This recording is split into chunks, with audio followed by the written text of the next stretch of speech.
ఇప్పుడు మనం syllabic consonants గురించి తెలుసుకుందాం. సిలబిక్ కాన్సనెంట్ అంటే ఏంటి అనేది తెలుసుకుంటే ఇది మనకి ఫొనెటిక్స్ నుండి ఆర్డినరీ స్పెల్లింగ్ నుండి ఫొనెటిక్స్లోకి ట్రాన్స్క్రిప్షన్స్కి ఉపయోగపడుతుంది. ఓకే, ఫస్ట్ సిలబిక్ కాన్సనెంట్ అంటే ఏంటో చూద్దాం. సిలబల్ అనే మాట వినుంటారు మీరు. యాక్చువల్గా సిలబల్ అంటే ఏంటి అంటే a unit of sound with at least one vowel. కనీసం ఒక్క ఓవెల్ సౌండ్ అన్నా ఉండి ఒక సౌండ్ ఉంటే దాన్ని సిలబల్ అంటారు. ఫర్ ఎగ్జాంపుల్ కా అనుకోండి, క ప్లస్ ఆ, కాకి తలకట్టు పెడితేనే సిలబల్ అవుతుంది. క్ అంటే సిలబల్ అవ్వదు. ఓన్లీ హల్లు మాత్రమే, ఓన్లీ కాన్సనెంట్ మాత్రమే ఉంటే సిలబల్ అవ్వదు. అట్లీస్ట్ ఒక్కటైనా సరే ఓవెల్ ఉండాల్సింది. కాకి ఆ యాడ్ చేస్తే తలకట్టు పెడతాం, కా అవుతుంది, అప్పుడు సిలబల్ అవుతుంది. లేదా క అనే పదానికి దీర్ఘం యాడ్ చేస్తే, లేదా కా అనే సౌండ్కి ఆ రెండవ యాడ్ చేస్తే కా అవుతుంది, ఓవెల్ యాడ్ అవుతుంది, కాబట్టి సిలబల్ అవుతుంది. అంతేకాని క అని ఉంటే అది సిలబల్ అవ్వదు, దాన్ని సిలబల్గా మనం కౌంట్ చేయకూడదు. ఓకే, అంటే ఏంటి, సిలబల్ అనేది కనీసం ఒక్క ఓవెల్ అయినా ఉండాలి అని. కానీ ఇంగ్లీష్లో ఎలా ఉంటుందంటే ఒక్కొక్కసారి ఓవెల్ లేకుండా కూడా కొన్ని సిలబల్స్ని, కొన్ని సౌండ్స్ని, కొన్ని కాన్సనెంట్ సౌండ్స్ని మనం సిలబల్ లాగా పలుకుతాము, కానీ రాసేటప్పుడు సిలబల్ రాయము, ఓవెల్ రాయము. సో అంటే వితౌట్ ఎనీ ఓవెల్, ఒక ఓవెల్ కూడా లేకుండా కూడా కొన్ని కాన్సనెంట్స్ సిలబల్ అవుతాయి. అప్పుడు అలాంటి కాన్సనెంట్స్ని సిలబిక్ కాన్సనెంట్స్ అంటారు. జనరల్గా కాన్సనెంట్స్, ఓన్లీ కాన్సనెంట్స్ మాత్రం సిలబల్ అవ్వవు. సిలబల్ అవ్వాలంటే అట్లీస్ట్ ఒక ఓవెల్ అయినా ఉండాలి. కానీ కొన్ని కాన్సనెంట్స్ మాత్రం కొన్ని సందర్భాల్లో ఎటువంటి ఓవెల్ లేకుండా కూడా మనం దాన్ని కాన్సనెంట్గా కన్సిడర్ చేయవచ్చు. అంటే ఫొనెటిక్స్లో రాసేటప్పుడు మనం సిలబల్గా రాయనక్కర్లేదు, పలికేటప్పుడు మాత్రం దాన్ని మనం సిలబల్ లాగా పలుకుతాము, సిలబల్ లాగా కన్సిడర్ చేస్తాం. దాన్ని పలకపోయినా సరే సిలబల్ లాగా కన్సిడర్ చేస్తాము. అలాంటి కాన్సనెంట్స్ని సిలాబిక్ కాన్సనెంట్స్ అని అంటారు. ఓకే, అది చూడండి, ఇది రాసాం మనం. A syllabic consonant is a phonetic element that normally patterns as a consonant but may fill a vowel slot in a syllable. Syllabic consonant అంటే ఏంటి, నార్మల్గా కాన్సనెంట్తోనే ఏర్పడే ఒక సిలబల్, కాన్సనెంట్తోనే ఏర్పడే సిలబల్. అంటే సిలబల్ అంటే ఏంటి, ఓవెల్ ఉండాల్సిందే అంటున్నాం, కానీ ఇక్కడ ఓన్లీ కాన్సనెంట్ మాత్రమే ఒక సిలబల్గా ఉంటుంది. అంటే ఓవెల్ యొక్క ప్లేస్ని ఫిల్ చేస్తుంది అనమాట. అలాంటి కాన్సనెంట్స్ని సిలాబిక్ కాన్సనెంట్స్ అని అంటారు. ఇన్ అదర్ వర్డ్, ఇంకా సింపుల్గా చెప్పాలంటే a syllabic consonant is a consonant that can form an entire syllable on its own without any vowels. సింపుల్గా చెప్పాలంటే వితౌట్ ఎనీ ఓవెల్, ఒక్క ఓవెల్ కూడా లేకుండానే సిలబల్గా కన్సిడర్ చేయబడే కాన్సనెంట్స్ని సిలబిక్ కాన్సనెంట్స్ అని అంటారు. అవేంటో చూద్దాం.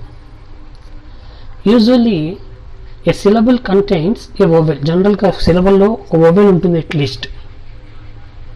హౌఎవర్, కానీ ఒక్కొక్కసారి ఎల్, ఎం, ఎన్ అండ్ ఇంగ్, ల, మ, న అండ్ ఇంగ్ అనే sounds sometimes function as syllables by themselves. వీటిని ఒక్కొక్కసారి ఓవెల్ లేకుండానే కాన్సనెంట్గా పరిగణిస్తారు, వితౌట్ ఎనీ అకాంపనీయింగ్ ఏ ఓవెల్. అంటే ఒక ఓవెల్ ఉంటేనే కాన్సనెంట్ అనుకున్నాం, ఇక్కడ కాన్సనెంట్ లేకపోయినా కూడా ఈ సిలబల్స్ ఉంటే, ఈ సౌండ్స్ ఉంటే, అంటే ఏం సౌండ్స్, ల, మ, న అండ్ ఇంగ్ అనే సౌండ్స్ ఉంటే వీటిని మనం కాన్సనెంట్ సౌండ్స్గా కన్సిడర్ చేయాలి. సిలబల్స్గా కన్సిడర్ చేయాలి. కాన్సనెంట్ సౌండ్ అయినా సరే సిలబల్గా కన్సిడర్ చేయాలి, వితౌట్ ఎనీ ఓవెల్ లేకపోయినా కూడా. తర్వాత చూడండి, ఎక్స్ప్లెనేషన్ కొంచెం ఇచ్చారు.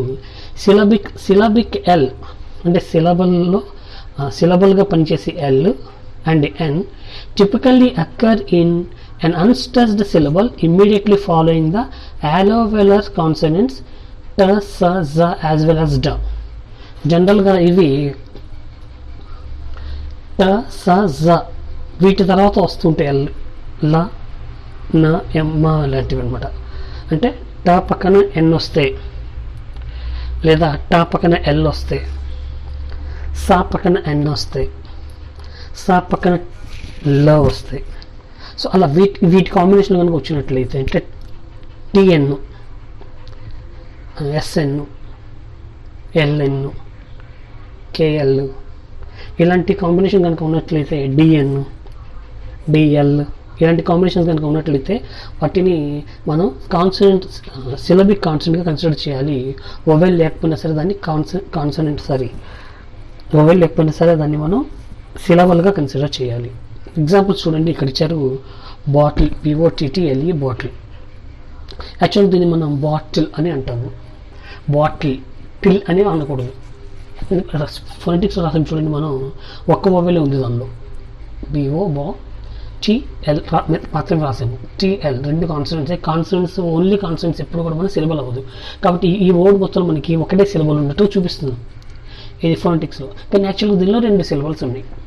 అదేంటి, ఒక్క వొవెల్ అంటే ఒకటి సిలబల్ కదా అంటే, రెండవ వొవెల్ మనకి ఇక్కడ కనపడకుండా ఉంది. ఎందుకు కనపడకుండా ఉంది అంటే T and L combination syllabic consonant అవుతుంది కాబట్టి దీన్ని పలికేటప్పుడు మనం బాటిల్ అని పలుకుతాము, టిల్ అని పలుకుతాం.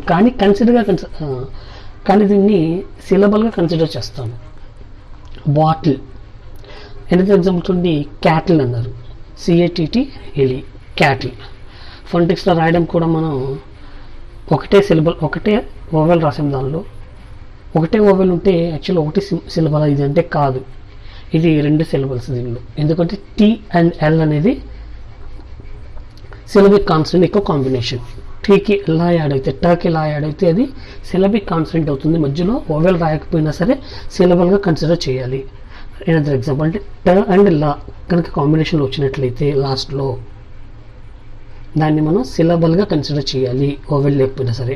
బాటిల్ అని రాయనక్కర్లేదు, కానీ పలికేటప్పుడు మాత్రం బాటిల్ అంటాము. కానీ కన్సిడర్ చేయడం మాత్రం సిలబల్గా కన్సిడర్ చేయాలి, 2 సిలబల్స్ ఉన్నట్టుగా బాటిల్లో అండ్ క్యాటిల్లో కూడా. నెక్స్ట్ చూడండి, కాటన్, T and N ఈ కాంబినేషన్ వచ్చినప్పుడు కూడా దీన్ని సిలబిక్ కాన్సనెంట్ అంటారు. Button, T and N syllabic consonant. Listen, T silent, దీనిలో స అండ్ N, సకి N అనే కాంబినేషన్ యాడ్ అయితే సిలబిక్ కాన్సనెంట్ అవుతుంది. ఫ్యాషన్ కూడా సిలబిక్ కాన్సనెంట్ అవుతుంది. నెక్స్ట్ ఎగ్జాంపుల్ చూడండి, రీజన్ అంటే 4 లైన్ల తర్వాత TL కాంబినేషన్ ఒకటి, TN కాంబినేషన్ ఒకటి, స అండ్ నా కాంబినేషన్ ఒకటి, ఇది జ అండ్ నా. రీజన్ కాదు, రీజన్. ప్రిజన్. ఓకే, మనం సిలబల్గా కన్సిడర్ చేస్తున్నాం కానీ అక్కడ వొవెల్ రైట్లా, అందుకని సిలబిక్ కాన్సనెంట్ అంటారు. అనదర్ ఎగ్జాంపుల్ ఈ శాడిల్ డకి లా కాంబినేషన్ వచ్చినప్పుడు, నూడిల్ డకి లా కాంబినేషన్ వచ్చినప్పుడు, సాడన్ డకి నా కాంబినేషన్ వచ్చినప్పుడు, అండ్ బర్డన్ డకి నా కాంబినేషన్ వచ్చినప్పుడు. డకి నా కానీ లా కానీ కాంబినేషన్, ఇంగ కానీ కాంబినేషన్ వస్తాయి, లేదా సాకి కానీ జాకి కానీ టకి కానీ, స ట జ డ ఈ 4టికి మా న లంగ్ ఈ 4 కాంబినేషన్స్ కనుక వచ్చినట్లయితే సిలబిక్ కాన్సనెంట్ అంటారు. సిలబల్ మనం కన్సిడర్ చేస్తాము కానీ అక్కడ ఫొనెటిక్స్లో రాయము. ఇది కూడా మనం ఫొనెటిక్స్ క్వశ్చన్కి ఆన్సర్ చేయడానికి ఉపయోగపడే కొన్ని పాయింట్స్ అనమాట. ఎగ్జామ్లో మన క్వశ్చన్లు అడుగుతారు. ఎగ్జామ్లో మన క్వశ్చన్స్ 2 రకాలుగా అడుగుతాడు. ఒకటి ఫొనెటిక్స్ ట్రాన్స్క్రిప్షన్ ఇచ్చి ఆర్డినరీ స్పెల్లింగ్లో రాయమంటాడు. ఎలా రాయాలి ఏంటనేది మనం చూసాము.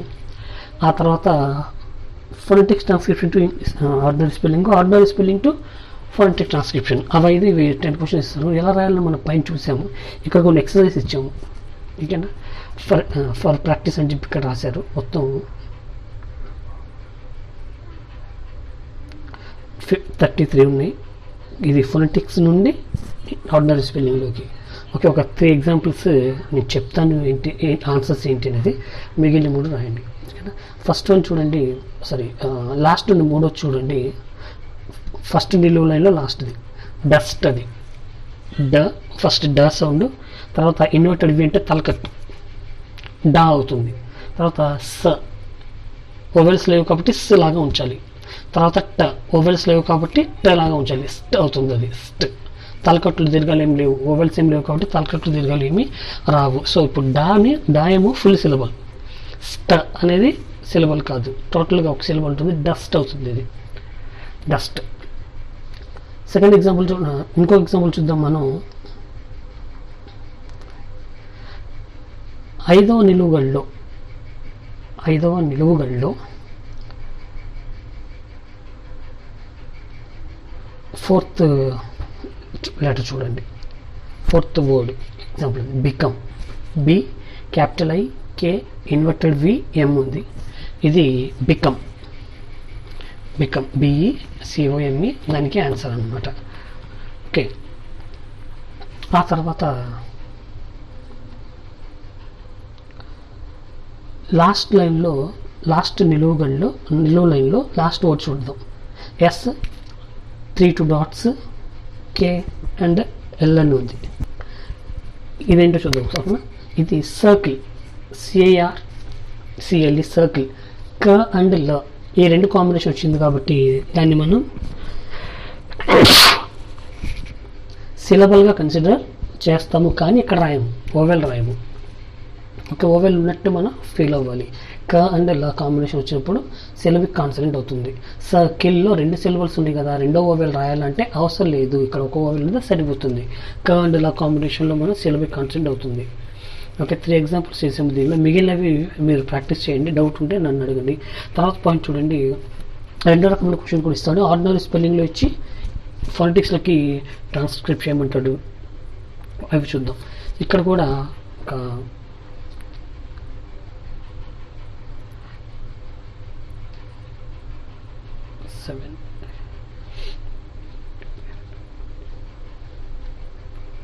30+ ఉన్నాయి. ఓకే, ఒక 2-3 ఎగ్జాంపుల్స్ చూద్దాం. ఇప్పుడు చూడండి, మనకి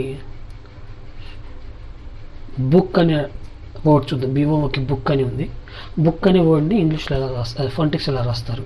ముందుగా మనం వినిపిస్తున్న సౌండ్ దీనిలో బ అనే సౌండ్ రాస్తాము. ఫోనెటిక్స్లో బ అనే సౌండ్ కోసం మనం ఇంగ్లీష్లో ఉన్న B అనే అక్షరాన్ని రాస్తాము, బి, స్మాల్ బి. తర్వాత కొమ్ము కావాలి, బుక్ కదా, తెలుగులో రాసుకుంటే మనకి బాకు కొమ్ము ఇస్తే బూ అవుతుంది. ఓకే, కొమ్ము అంటే మనకి ఊ సౌండ్ అంటే క్యాపిటల్ U లాగా ఉంటుంది, కానీ యూ కాదు కదా, కొంచెం వంకరగా ఉంటుంది, కొంచెం కర్వ్గా ఉంటుంది అనమాట. ఓకే, సో ఆ సింబల్ రాస్తాము, BU. తర్వాత కా సౌండ్ కావాలి, కా సౌండ్ కోసం మనం K అనే లెటర్ తీసుకుంటాము, small K. So small B U small K, అటు ఒక స్లాష్ ఇటు ఒక స్లాష్ రాస్తాము, బుక్ అయిపోతుంది ఆన్సర్. నెక్స్ట్ వచ్చేసి షీప్, దాని మీద ఉంది చూడండి, షీప్, బుక్ పైన షీప్ ఉంది. ఈ షీ అంటే షా సౌండ్ వస్తుంది, లాంగ్ ఎస్ అనుకున్నాం, ఆ లాంగ్ ఎస్ వాడతాము ఫస్ట్. తర్వాత స్మాల్ I 2 dots ఈ దీర్ఘం కావాలి మనకి, ఈ గుడి దీర్ఘం ఈ, ఆ సింబల్ మనకి స్మాల్ I 2 dotsలో ఉంటుంది, షీ అయింది. తర్వాత పా సౌండ్ ఉంది, స్మాల్ P రాస్తాము, షాక్ గుడి దీర్ఘం ఇస్తే షీప్. ఓకే, అటు ఒక స్లాష్ ఇటు ఒక స్లాష్ రాస్తాము, అది ఫోనెటిక్స్ అయిపోతుంది. ఇంకొక ఎగ్జాంపుల్ చూద్దాం. డెడ్, DEAD డెడ్ అనేది దానిపైన షీప్ పైన ఉంది డెడ్. డ స్పెల్లింగ్ ఫస్ట్, డ అంటే ఇంగ్లీష్లోని స్మాల్ లెటర్ Dని ఫోనెటిక్స్లో డా సౌండ్ కోసం వాడతాము, అది డ. తర్వాత ఏత్వం ఉంది, డెడ్ కదా, డాకి ఏత్వం ఉంది. ఏత్వం అంటే మనం స్మాల్ ఈతో చూపిస్తాము ఫోనెటిక్స్లో, డే. లాస్ట్ సౌండ్ ఏంటి, డి, స్మాల్ డి, స్మాల్ ఈ, మళ్ళీ స్మాల్ డి, డెడ్. అటు గీత ఇటు గీత గీస్తాము, ఫోనెటిక్స్ అయిపోతుంది. ఓకే, సో ఇలా ordinary spelling to phonetics to ordinary spelling కొన్ని ఎక్సర్సైజ్ రాశాను, కొన్ని ఏమో దీనిలో పాత పేపర్లో తీసుకున్నాను, కొన్ని సొంతగా ఇచ్చాను. వీటిని మీరు ప్రాక్టీస్ చేయండి, ఇవి మాత్రమే చాలదు, ఇంకా ప్రాక్టీస్ చేయాలి. ఓకేనా, క్లాస్లో మనం ఎక్కువ వర్డ్స్ కూడా ప్రాక్టీస్ చేయలేము, అందుకే కొన్ని తక్కువ రాశాను. ఫస్ట్ ఇవి చేయండి, తర్వాత మీరు రివిజన్ అప్పుడు మిగిలినవి చేసుకోవచ్చు. ఓకేనా, థ్యాంక్ యూ అండ్ జై హింద్.